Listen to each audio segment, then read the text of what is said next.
Bonjour à toi. Dans cette petite vidéo, laisse-moi te montrer la voix de Fleur de l'ombre, Sumire Hakusho en VO. Ouais, Hakusho, le livre blanc, comme pour Yu Yu Hakusho. Par contre, non, rien à voir avec le royaume des morts.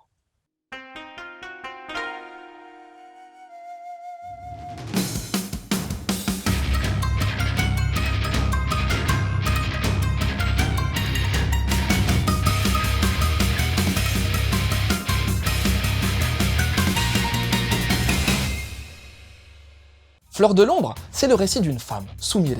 20 ans, belle. Belle, mais triste. Elle bosse comme caissière dans un grand magasin japonais durant les années 70, période d'essor économique important au Japon. Pourquoi elle est triste? C'est un tout en fait. Au départ, son père s'est pas occupé d'elle.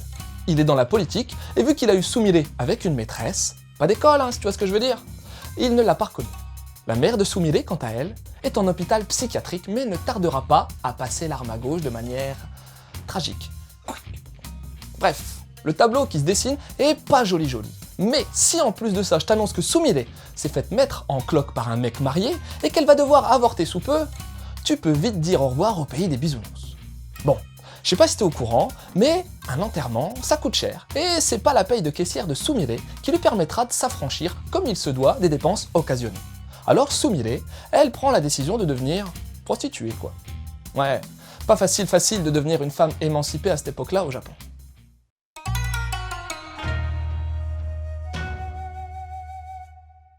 On a là une œuvre dessinée par le mythique Kamimura Kazuo, et son trait est magnifique. Oui, il fleure bon les années 70, mais dispose également d'un côté estampe japonaise super agréable. C'est doux, c'est fluide, c'est beau quoi. Bon, t'as pas de gros détails dans les cheveux, mais la justesse des lignes permet au dessin d'avoir une sacrée gueule. Par contre, même si j'adhère 100% au style réaliste de Kamimura, j'ai un peu plus de mal lorsque le mangaka dessine des personnages de manière caricaturale. En gros, les beaux sont beaux, mais les moches se fondent mal dans l'ambiance globale. D'autant plus que la grande présence des décors renforce également l'aspect réaliste du titre. On baigne littéralement dans la vie citadine japonaise des 70s. Pour la réal, Kamimura était également hyper doué et maniait brillamment le rythme posé de sa narration grâce à son découpage varié et structuré, grâce à ses tailles de cases, s'appuyant fréquemment sur de pleines, voire de doubles pages, mais aussi et surtout grâce à ses cadrages. Ouais, il avait le chic pour te mettre en avant un détail du décor, utiliser une plongée massive, composer sa case pour mettre en avant une émotion particulière. Bref, de la réalisation à la fois lyrique et posée. Ah, si, juste un petit truc qui m'a chagriné. Certaines de ces plongées sont pas franchement réussies, surtout les plongées où figurent les persos moches. Ça leur fait des grosses têtes encore plus mal proportionnées. Pour l'édition française, c'est Kana, dans sa collection Sensei, qui compile l'intégrale de cette série en 2 gros volumes, initialement sortis en 4 tomes au Japon. La jaquette de ce volume 1 reprend celle du volume 2 japonais, avec un jeu de décor radicalement différent.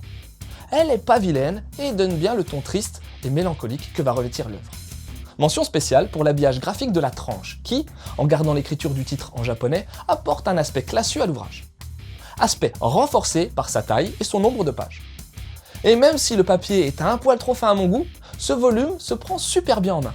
C'est peut-être tout con, mais c'est important pour un titre qui sera pas lu en 15 minutes. À part ça, la trad est super solide et t'as même droit à une postface hyper intéressante et contextualisante d'Anne Garrigue, journaliste spé dans la culture asiatique.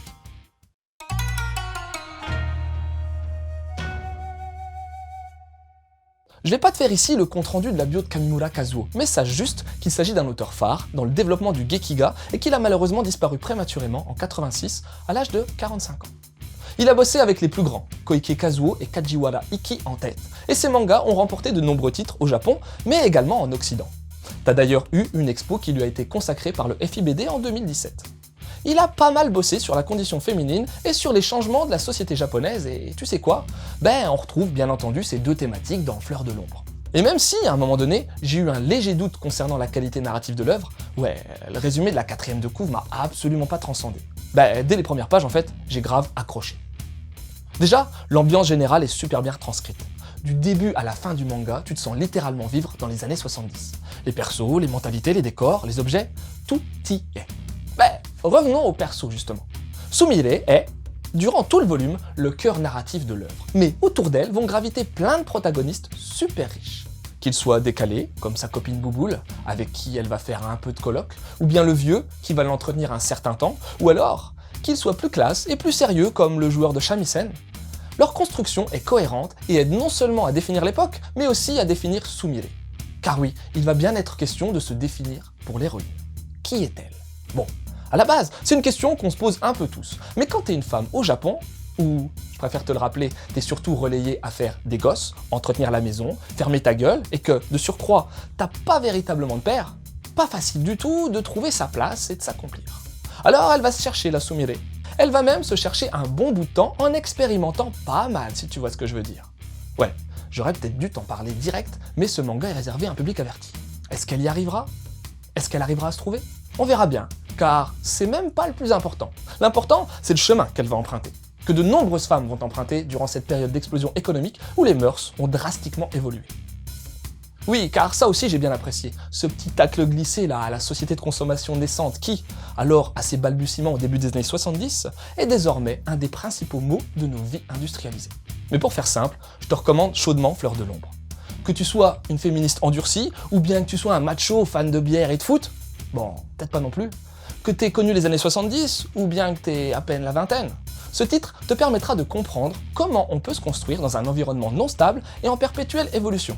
Et au final, c'est pas des caractéristiques du monde dans lequel on vit en ce moment, hein?